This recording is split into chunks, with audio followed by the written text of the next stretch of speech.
Welcome to another Sunday Extra podcast. It's so extra, it's Monday, kids. When Monday. We're doing this one. It's the day after Easter. Normally we have been filming these on like the Thursday after the Sunday, but Sunday was so fun. We decided to shoot one now. So before we get into the ins and outs of your Sunday Easter experience, what did you do after Easter? So there was all of the stuff that happened. We had the Lord's Supper on Thursday. We had a Saturday service in the afternoon. And then we had 2 Sunday services. And then there was nothing. There was nothing on the church calendar. The building got closed up. We all went home. What did you do? What did you do, Jeremy? You were probably the last one out, right? No, technically, Luke was like 5 minutes behind me. Yeah. Okay. So, yeah, what was it, around 2:30ish? We were cleaning up the Easter egg hunt. First in, last out, man. No, Jeremy was the first in, Yeah. but I was the last out. Well, maybe of staff. Terry's always the first. Yes, Terry's the first. I love Terry. Can I brag on Terry real quick? Go for it. All right, I know this is about Easter. So this was like a year and a half, maybe 2 years ago. So previously, I would always try to get here before the band on Sunday mornings, every Sunday morning, to get a pot of coffee out for the band in the booth so that they would have coffee. Because I remember when I was in the band, and I'm getting here early in the morning, You need dude, some coffee. if there was just a pot of coffee, that would make all And the I don't difference. drink coffee, so this thought never crossed my mind. Yeah, so for a long time, I would try to get here, since being on staff, I would try to get here before the band in the booth to have a pot of coffee out. And there was one week, like a year and a half, 2 years ago, I was going to be out of town, and so I asked Terry if he would mind making the pot of coffee. And so like the week before, I ran Terry through how to do it, showed him how to do it. The week I was gone, he nailed it, had the pot of coffee out, and every Sunday morning since then, he's had the pot of coffee out before I get here. Wow. Yeah, every Sunday. Yeah, all I asked for was one Sunday, just one Sunday. Can you cover for me? And there's coffee here every morning thanks to Terry. Shout out to Terry Phipps. Shout out to Terry Phipps. Yeah, All right. the coffee guy. Very cool. That's the new. So, That's anyway. our T-shirt for Terry. The Yeah. coffee guy. Yeah, so you asked me about Easter, though. So anyway, I You went. didn't have to make a pot of coffee when you got here first day. No, I did not. All There right. was coffee, and I drank it. So I went home and rested for a while, but then we were going to have a cookout dinner with my neighbor and Does rest mean his sleep? family. No, Okay. no, I can't do naps. If I actually fall asleep, I'm not waking back up. So, yeah, naps are out. So I rested for maybe an hour or so, and then chopped up some vegetables and headed over to the neighbor's house to have Easter dinner with the neighbor and family. And so yeah, had some grilled vegetables and some ham and potatoes and other things, green beans. I don't remember what all we had, but it was good. Yeah. I ate it. I've got leftovers in the fridge today. There you go. Oh, yeah. There you go. What about you, Luke? Last one out. Yeah. So after the Easter egg hunt, we cleaned up, and I got home enough to like get cleaned up because I was in the field for a while, and this is not my like favorite time of the year for allergies. So we pushed through it, and then Did you wear your mask? No, I didn't. But it's Yes. your allergies' favorite time for It's you. my it's their favorite time. And so like so I changed, and I would like lay down for like I don't know like 20 minutes, and then we were like, oh no, we have to go. And so we ended up going over to my parents' house. And because my kids were not done with Easter egg hunts, they had another Easter egg hunt ready for my kids there, which was fun. So we got to spend time with my parents. Just had dinner with them, hung out with them throughout the evening. It was, they went all out. It was like a really good dinner. We invited a friend over from Hope to join our family. Was it Jeremy? Did It was he bring not over Jeremy. the chopped vegetables? No, it was not. That was not the pairing that you were. You guys were telling a covert story because Brian and I weren't invited, but you didn't want us to know, We're right? not using names. Okay. So but yeah, it was really fun. It was fun to have time with my kids. One of the funny things though is my parents have confetti eggs at their house. Oh, those are great. So we'll do the Easter egg hunt. We'll eat dinner or eat food, like depending on the time of day. And then someone will break out the confetti eggs, and then there's like a confetti egg war zone. Oh no, lovely. Inside, outside? It's outside, okay. yeah. And my brother and his family, they were sick, so they were unable to come over. And so my brother and I didn't have our usual like confetti egg duel that happens each year. But my son got into it this time, and so yeah. Nice. That was a lot of fun. We did a slow-mo video of him hitting an Easter egg like soft toss. Ooh. And that was pretty fun. So yeah, it was good. Good time with my family. Good. Yeah, I had the most non-exciting afternoon ever. Or exciting. But that was exciting. Okay. So we actually planned ahead, and we had Saturday like family dinner after our Saturday service. And so we had some barbecue and all of that, knowing that we would, by the time we get to Sunday, we would be wiped out. Mm-hmm. So we celebrated with our kids and Jessica's parents. And so we had Saturday dinner, Easter dinner. And then we left here. I think this was the latest we've ever left on an Easter because, like, a ton of people were just hanging around and talking and everything. So we just went and picked up some food on the way home. We ate the food when we got home, and then as we were driving home, we were like warning the kids. We're like, okay, when we get home, like after we eat, we're not going to do anything. So, so we just chilled. I took at least 2 naps. There you go.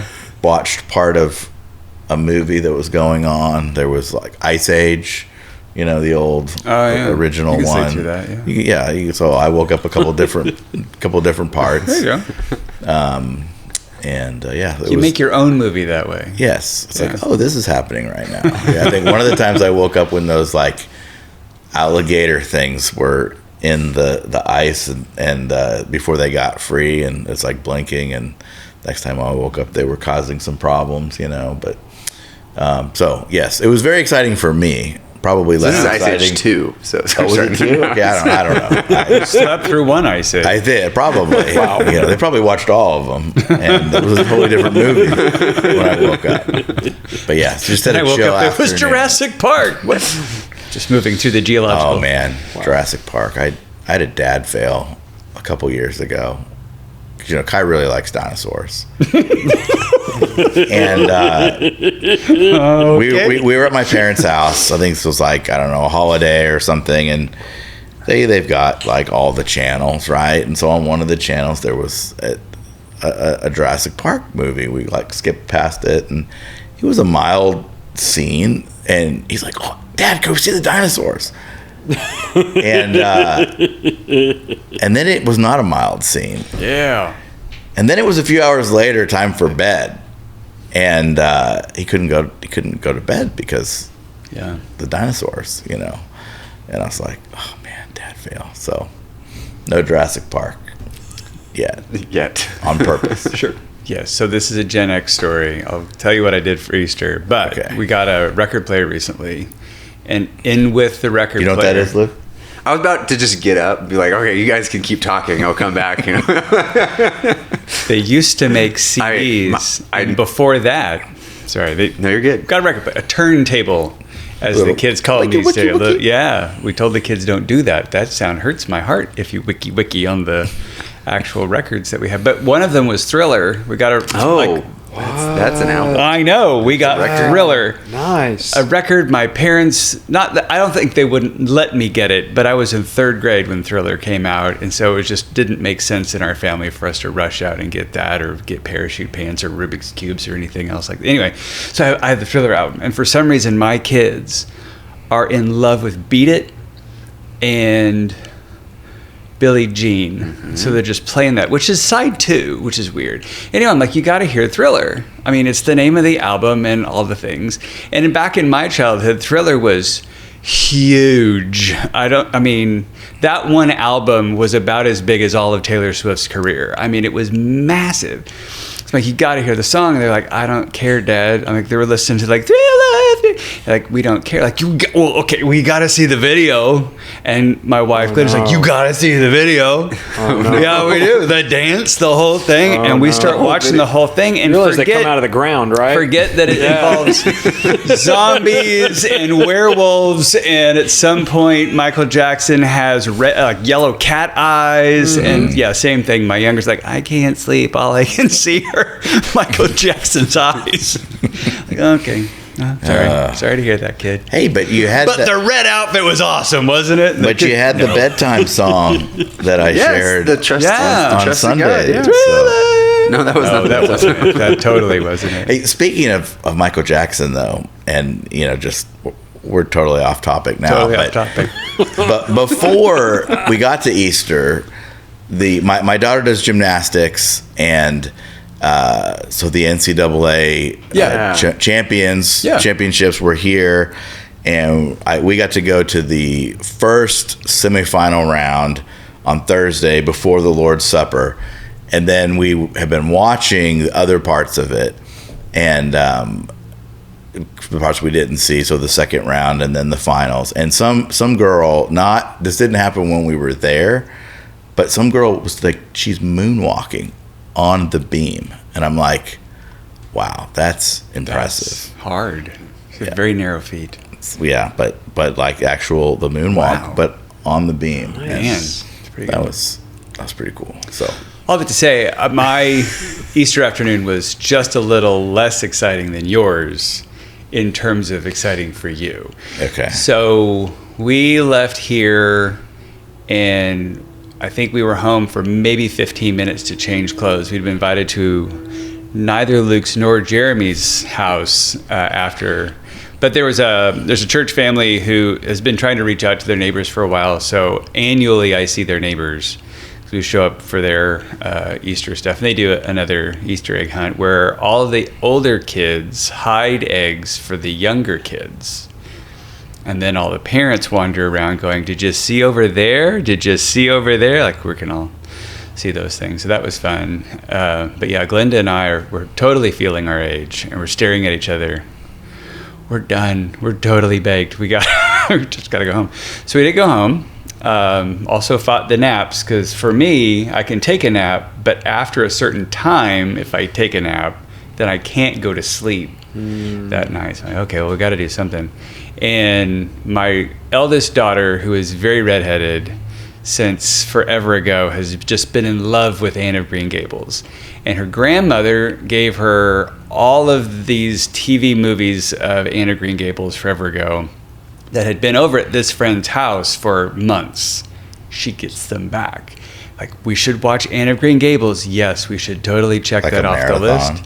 Well, we only watched one. It was a 2-part mini-series. It was like 3 hours long. We started it when we got home. I'm like, how long is it? The book was shorter.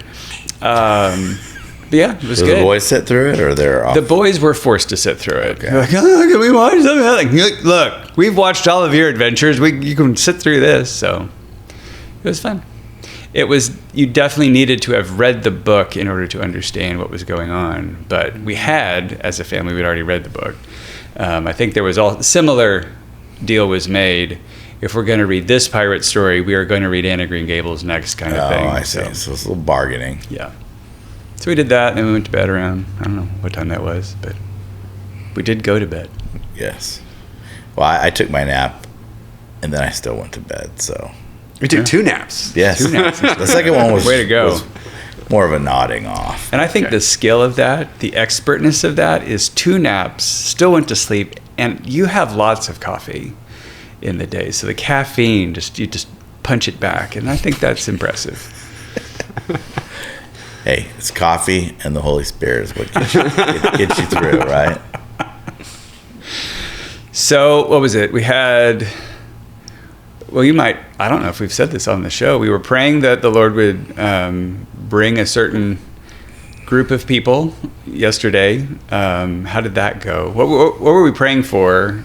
And then what happened? Yeah. So we've been running what's the big day play where you pick a couple of different Sundays throughout the year, and it's your big day. You want to invite towards that. You want to pray towards that.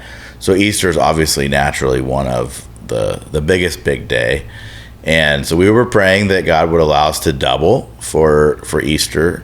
And so one thing to do that, we added a special Saturday service. So we were praying for 875, and that was double plus rounding it to a nice number. I think actually doubling was, I don't know, 871 or 2, and it was like, we're not going to round down, let's round up. So we had, between the whole weekend, we had over 900 people. And so that was pretty exciting to see. And it felt like it too. There was a lot of people. You can definitely feel the energy on what we call Main Street, our big hallway, if you're not familiar with our building. And then second service on Sunday was kind of an interesting experience. Started out, there wasn't that many people there, and then by the time the sermon started and into the sermon, there's still more people coming in, and I think maybe a few people sat closer to the front than what they might have desired, but the room was packed out, so it was very exciting. Yeah, I did worry because I was helping out with the town hall team, and second service, oh no, it looked very thin. By the time, the band had led the first song, the doors closed, and I was doing some stuff on Main Street. So when I left, I'm like, oh well. And then when I came back in for the last part of the service, it was shoulder to shoulder in there. Like, what happened? So it was cool to see God bring people around. Yeah, I was excited too. Last week I invited our members and regular attenders, like, go ahead and don't be bashful, sit on the front row. And there are a couple guys that have been coming around for a little while now, and they were up there on the front row, and I'm like, all right, man, way to go. I think it's their first time to sit on the front row. Yeah, they were up there, so that was fun.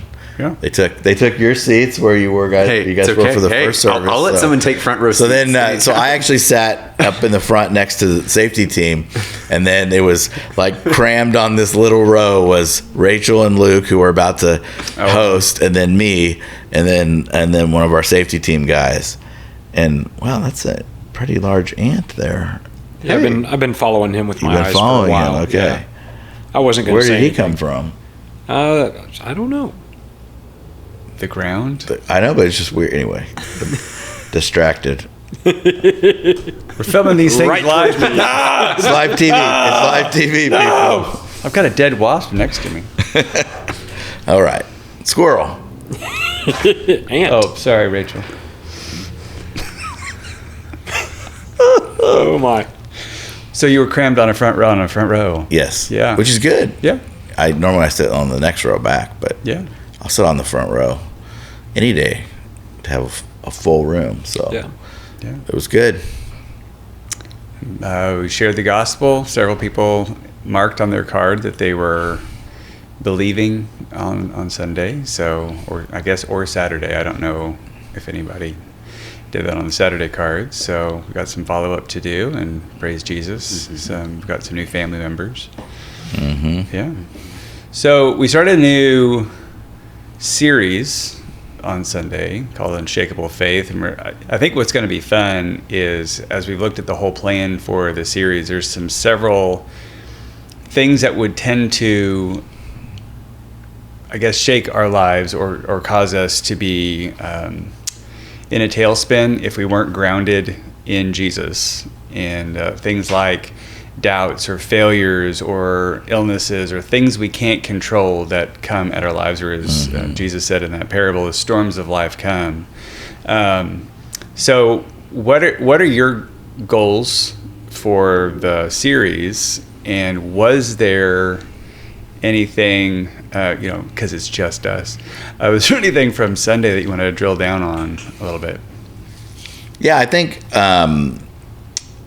think with this series is, Jesus tells us that in this world we're going to have trouble, and trouble is just part of life. And so of course we looked at the parable of, you know, you're going to build on the rock, or you're going to build on the sand, and what happens. So really my hope, my goal for this series is, as we talk about some of the things that are these storms that we experience, that people will have some helpful tools. They'll see one, you know, okay, God can help me in any situation that I'm in.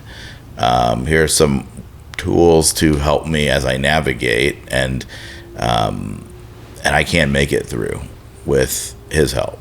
And hopefully that will be an encouragement. And then, you know, like the main points of this week's message, I just have the handout here, is that, you know, when I'm anxious or afraid, God gives me peace.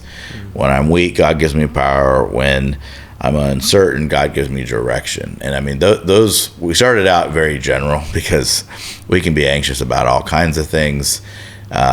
We can feel weak, like we can't do it. We can feel like, man, I'm uncertain. I don't know what to do. So we started out very general, but God actually can help us in all those. And then for the rest of the weeks, we're going to drill down even further. And so, you know, just a little preview.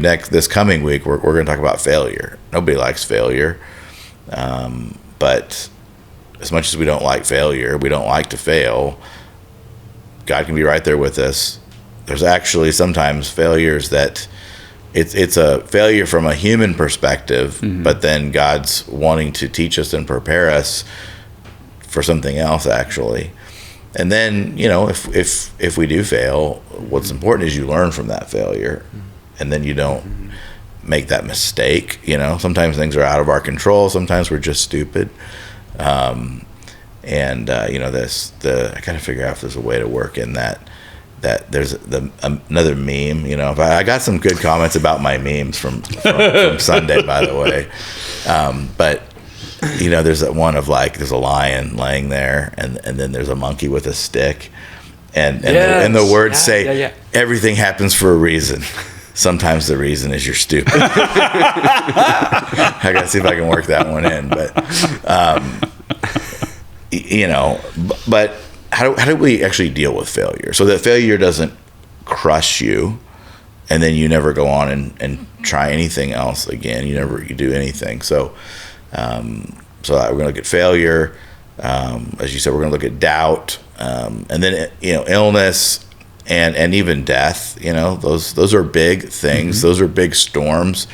You know, it's one thing to have the cold or something, but we're talking about like serious diagnosis, cancer, other things like that. How do you get through that? How do you have the faith to get through that? Death, not so much focus on like ourselves of us dying, but when people close to you die, how do you get through that? So just as long as we're on this planet, on this side of eternity, there's going to be all kinds of problems and pain and things we have to get through, and we can actually get through it with God's help.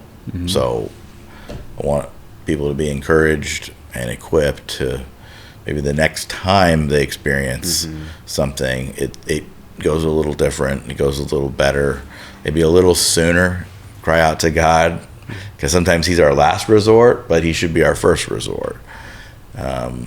So yeah, that's kind of what I'm hoping with the series. And then I kind of just threw in, I forgot to say it on Saturday, and then I added it in the end. But when I said something like, you know, hey, I hope this was helpful for you, but I needed all these reminders. Yeah.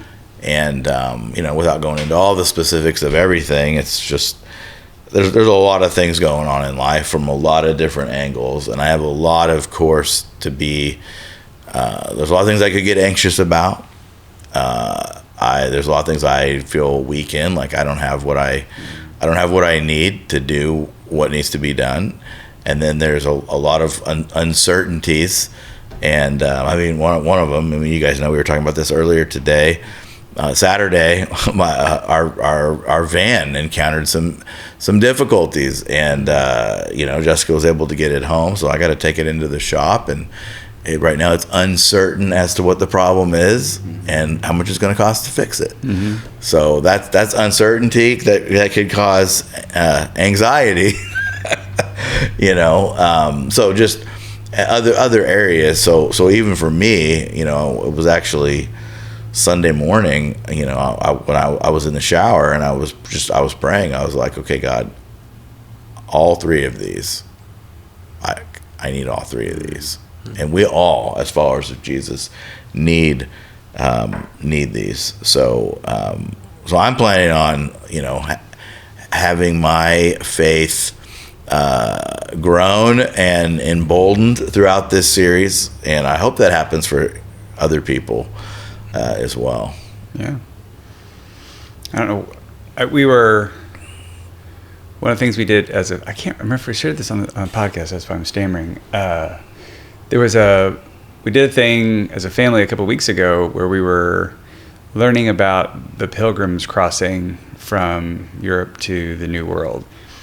And the way that the story was told, I'd have given up like a long time before they got over here. So, because they left England and they got found out or something, and then they had to split up the husbands from the wives, and then the wives got captured, but the guys go on to somewhere, and like there's all of this there's trials, there's all this crazy stuff, plus then like a bunch of them get seasick on the way over. Like it's a mess. And I'm looking at that and like, okay, at what point would I have said, clearly God's not in this, and would have bailed on it and thought of something else, and they kept pressing on. And that, when you were talking about the series, that came up in my mind of, you know where God sort of is going because of what the Bible says, and there's some level of conviction in the heart and those kinds of things, and just you still need to keep moving one step in front of the other in the direction that God is telling you to go, and not let the storms of life knock you out. If your foundation really is in Jesus, you can kind of weather all of whatever comes at you. Yeah, I think the number one thing that God wants is our wholehearted devotion. And it's like all the other things in life that we experience are a part of that.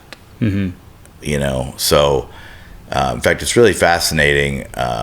I'm almost completely caught up. I'm like a couple days behind on this, so yes, even your pastor is a couple days behind on his 1-year Bible reading plan. Okay. But right now I'm in First Kings. No, I'm sorry. I am in First Chronicles. Okay. So Chronicles is an interesting set of books because you've got First and Second Samuel, First and Second Kings, and then Chronicles is from the priestly perspective, basically on the kingship of David.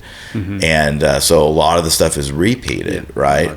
And I'll tell you what really stuck out to me. It's a little detour here, and I'll get back to my point. When we finished the Colossians series, and we read through all those names, and the names mean something. I mean, the first 7 chapters of Chronicles is all names. That's all it is. And but having finished the Colossians series, I mean, it was an interesting perspective to purposefully, read all of the names, and like all those people are listed for a reason, and they're all part of the bigger story that God is weaving together. And some of those names, people did it right, and we can learn good things from them. Some of them they messed up, and we can learn some things from them. But especially the kings who did evil in the sight of God, and some of them were worse than others, but what God wants is our wholehearted devotion, and that's what He's always wanted.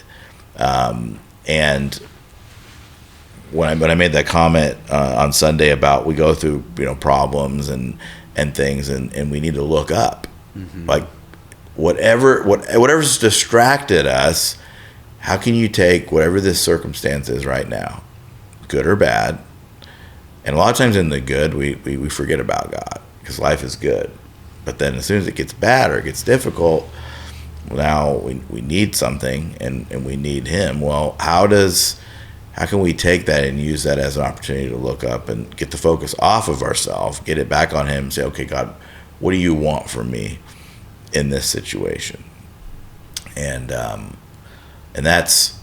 think that's really another big thing that I'm hoping for people, because these storms that we go through, we're still going to go through them. In fact, we were joking on Sunday with some people who literally were Saturday night. They were in whatever their safe room or safe space in their house was, because there were a couple of tornadoes that came through out more to the west, and that's a literal storm. So there were people there on Sunday. We're talking about the storms of life who had survived, literal storms the night before. So I don't know. One of the things I was thinking about, just throw out there, for you guys, how have you, as you've experienced the different storms in life, whether you're feeling anxious, weak, or uncertain, how have you seen God come through in your own life in just a real tangible way? I think I've had seasons where I think just on the, when I'm weak, God gives me power. Like I've had seasons where it's like I have a set of projects or items that have to get done by a certain deadline, and I just look at the time on my calendar or like the clarity I have. I'm like, God, I just don't see how this is going to get done, but I trust you, and would you give me the help to come through? And then I've just prayed through those things that God would come through. And then there was like a specific season, I think right when I joined, like the summer after I joined on staff, where it was just, I had a ton of things to get done in prep for the fall. And by God's grace, like all of them got checked off around the time where they needed to get done. And so just seeing how God really gave power, even though I was pretty weak, I was worn out in that season, how God really worked through that. And so that's been helpful for me as new seasons come up, where as instead of me trying to rely on myself, it's just trying to actually choose to be, actually I'm going to, instead of relying on my own strength, I'm going to really ask for God's help going into this, and seeing how he comes through. That's good. You look like you were ready to go. I have stuff. Go. I always have stuff. So, okay, so there's two stories. One is biblical, that I find oddly comforting. So the other one's not biblical? It's adjacent. This will be interesting. So the biblical story is Moses talks to God at the burning bush, and sort of the end of that whole conversation, Moses says, well, how do I know that you're going to be with me to do the things you've asked me to do? And God essentially says, when you come back here and worship me, you will know that I have been with you. Like, okay. So off he goes, and he talks to Pharaoh and has to, really kind of man up with Pharaoh and deal with a mild version of what belly aching he was going to have to live with later with the people that he delivers out, and the Red Sea and all that stuff. And bam, he ends up, however many months later at Sinai. But, the whole time in the middle, I hope God's with me in the middle of, God's talking to him and all of that. But I think that has been true of a lot of the different stormy situations I've been in. It's you still wake up, still got to get dressed, still got to take it. Don't do this in this order. Get dressed and then take a shower. But I guess if you're really sad, you get dressed and then take a shower. But normally you take a shower and then get dressed, and then you have to go on about your responsibilities. And somehow God meets you in all of the little tiny mundane things all the way to the end. It's the small steps of faithfulness and obedience. Yeah. We see the big, giant things that have to get done, but there's actually like maybe hundreds or even thousands of little steps to get all those things done. And the only way you get those big things done is by doing the little things that are a part of it. So yeah, you just how am I going to do this? Well, you're going to put one foot in front of the other, and then do that again and again. And not to hijack your story, but you remember when we were in Guatemala, we're in the jungle. Jeremy and I had this adventure together, and I'm literally about to die, I think. Yeah, you were in a bad. I was bad I place. had heat exhaustion. I was dehydrated because we weren't able to refill our water where we thought we were, so we were running low on drinking water and all that. And we're walking down this trail, and I mean, the guy with us knew where the end of the trail was. We had no idea, so this is we're following the guide, and for us, it might as well be 100 miles till we're going to get to the end. And about, what would you say, that hut that we went to and prayed for those people was maybe 50 yards off the trail? Yeah, maybe a little more, 100, 150, but it was more uphill. I mean, there's no flat ground where we were in Guatemala. It was all either uphill or downhill, and this was 100, 150 yards uphill. Yeah. So they come down and they're like, okay, there's some sick people up here, and they want us to pray for them. And I'm looking up there where that hut is, and I'm calculating the distance and the energy it's going to take to get up there, and that's not going to get me any closer to the end. And then I'm thinking about this wasn't the end? No, this was somewhere. This was just random person. Oh, you guys are Christians. Yes, come pray for us. Yeah, we have this sick guy up the hill in the hut. You need to come pray for him. And I'm thinking okay, however many steps it's going to take me to get up there, then I got to come back, and I'm in the same spot versus I could get that far down the trail to the end. Well, so we go up there, and man, in that hut, I mean, it was so hot too. It was stifling in there. We go in, we pray, and we had some of we were with the Quechua people, and we had some of the locals there, and so they were doing more ministry and stuff with them, and they're like, hey, go ahead and go outside where the air is. So we go and do this, and then they give us this basket of oranges.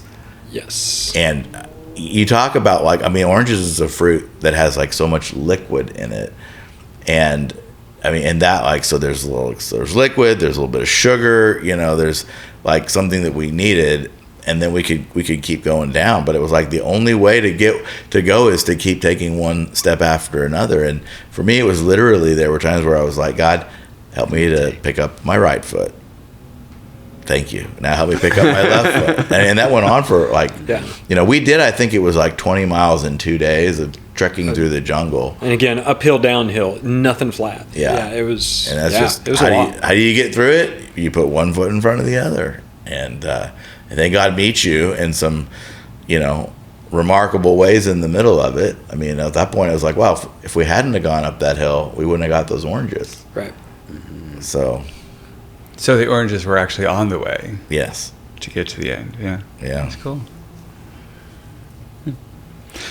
The adjacent story. Yeah, what was your adjacent? I was going to say. Next week on Sunday Extra Podcast. No, it's Tolkien. So there's the thing that Gandalf says to the guys, wait 3 days, and then the rising sun. Look for your towers. I don't remember which movie it is. It's all one thing. One giant long movie, right? It's very long. And Ice Age 2, Two Towers. There you go. But I mean, knowing what little I know of Tolkien's brain, it wasn't that allegorical, but let's just say that Gandalf is God-ish in that whole realm. He sort of represents God-ish. And Frodo represents us-ish. Then at no time, really, does Gandalf say, well, you're not going to fight the battle.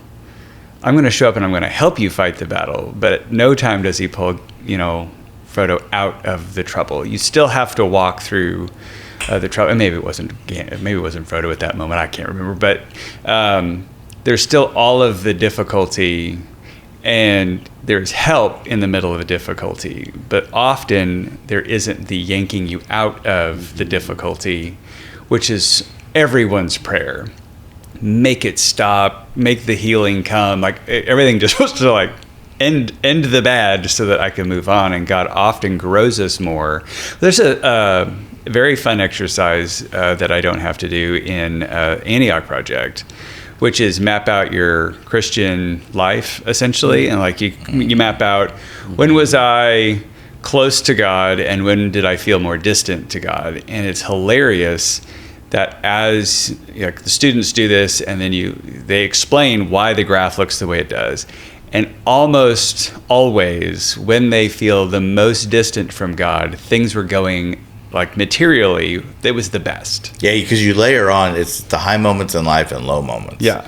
So the high moments is what you're talking about in life. When you're on the mountaintop, everything's wonderful, but they don't feel close to God. Yeah, I don't feel close to God. Things are terrible. I'm not able to have my quiet time, all the things. And then the bottom falls out in life. And suddenly, man, I have never felt more attached to God. My prayer life was richer. I was meeting more people and sharing my faith.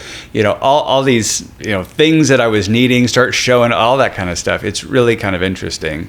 I mean, I think on one end, it seems, I was having a conversation with somebody that they were trying to reach out to, and they were having an issue with the nature of evil and why does a loving God allow evil to happen, kind of thing.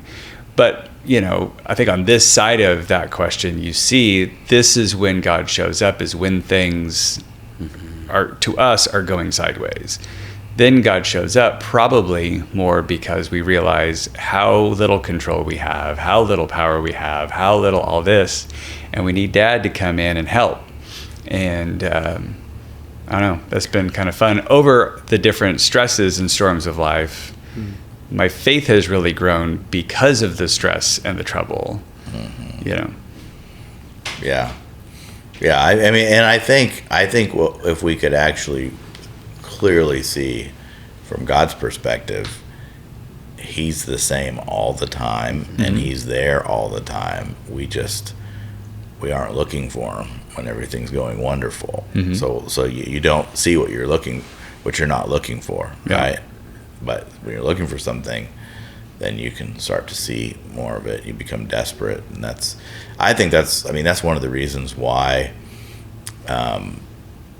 I think as you hear stories about how like the gospel is really exploding in other parts of the world, and for that same reason why I think we're starting to see some unusual things happen here in our own country, because for too long things have been too good.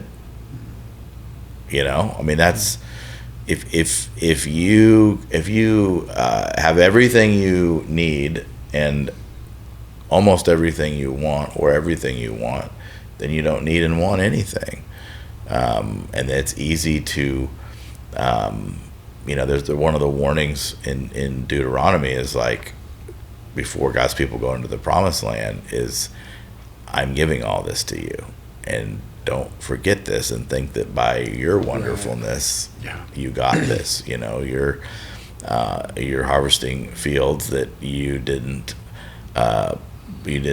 plant, and you're all these things. So that's when it's going so good, we don't think about anything, we don't need anything. So what about you, Jeremy? Any stories? Oh yeah stories. I've got actually a couple of thoughts. One is similar to what you were talking about. There's been specific times in life where there were just so many storms, so many things that I felt like I didn't have control of. Like I can't control this myself.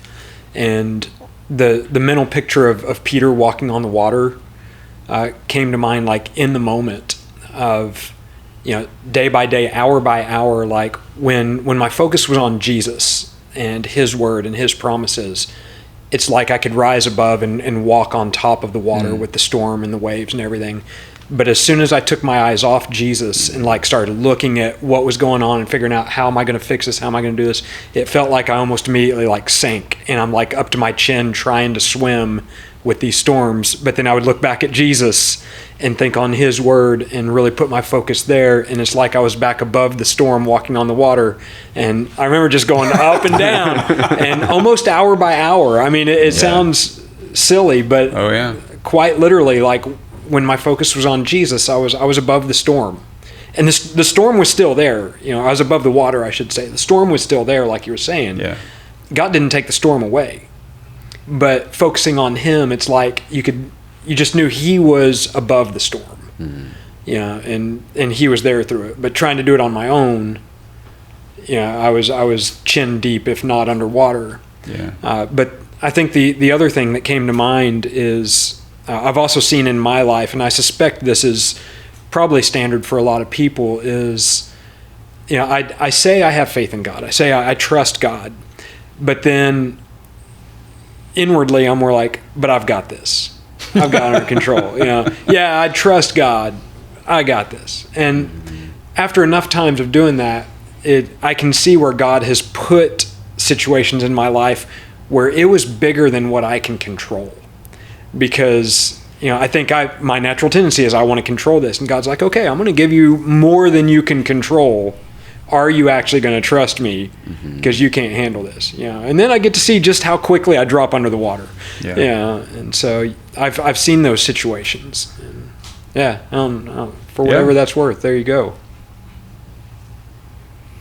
Yeah, I mean, as you guys were both talking, I was just thinking about. I shared part of the passage, from Paul talking about that God's grace is sufficient for him. But what's interesting is there's a time when we see this both in the life of Paul and in the life of Jesus, where they're asking God to fix the situation, to remove the hardship.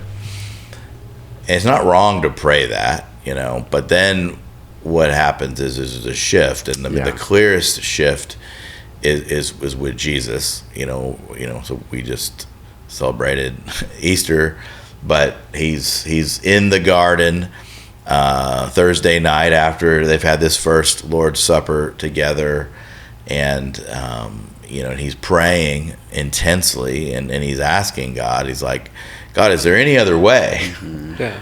And he prays 3 times and asks it, and then it's, well, not my will be done, but your will be done. And then at that point, there's this mentality shift from God, remove me out of this difficult situation, to, okay, for some reason you want me in this situation, and now I need your help to get through it, to do it well. So, in fact, I was talking to somebody recently and going through a difficult situation, and they're pretty mature. So I said, this is not why, but what.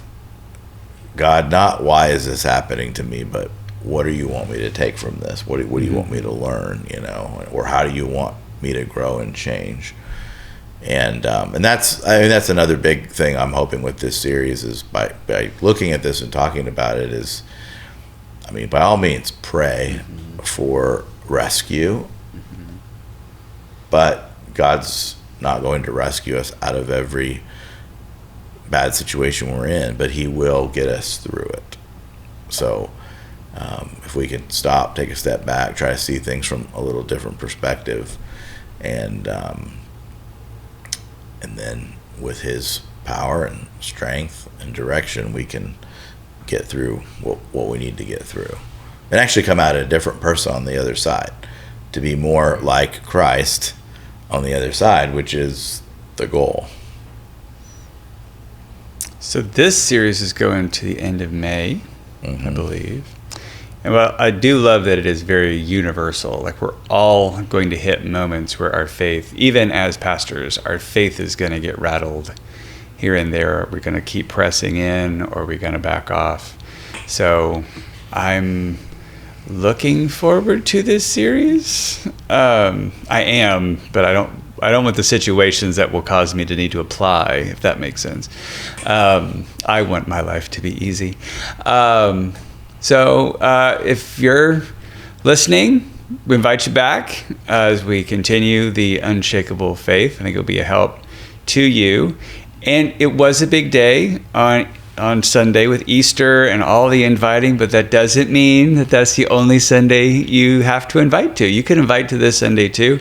So if you know somebody who is going through a storm or is about to go through a storm or wants to understand what was that storm I just walked through, this would be a perfect series for them to maybe get some hope and some help moving forward. So thank you guys for hanging out and talking about stuff. I'm amazed we have this many brain cells on the Monday afternoon after the weekend we just had. Okay, so you listening don't know this. I mean, you might know this part, but we pray for all the prayer requests. But I think I went back through my email from just like right in the middle of COVID in 2020. And I think on the connection card, we were getting like 20, 30 prayer requests. Today, kids, what was it? 170 what? I think 178. Yeah, 178. 178 prayer requests we prayed for. So, yeah. It was fun to pray through, but yes, it is late in the day and the brain cells are dwindling. But Sunday, we will be full up. So come on out. Join us for church on Sunday. Terry will have a pot of coffee ready for you. Yeah, get here early and you can get early coffee. Yeah, say thanks to Terry. If you come early and you take from the pot of coffee, just thank Terry. Yeah, and if this podcast episode has been a help, feel free to share that around as well. We'd love for that to happen. So hope to see you all again very soon and to talk to all of you who are watching or listening very soon on the next Sunday Extra podcast.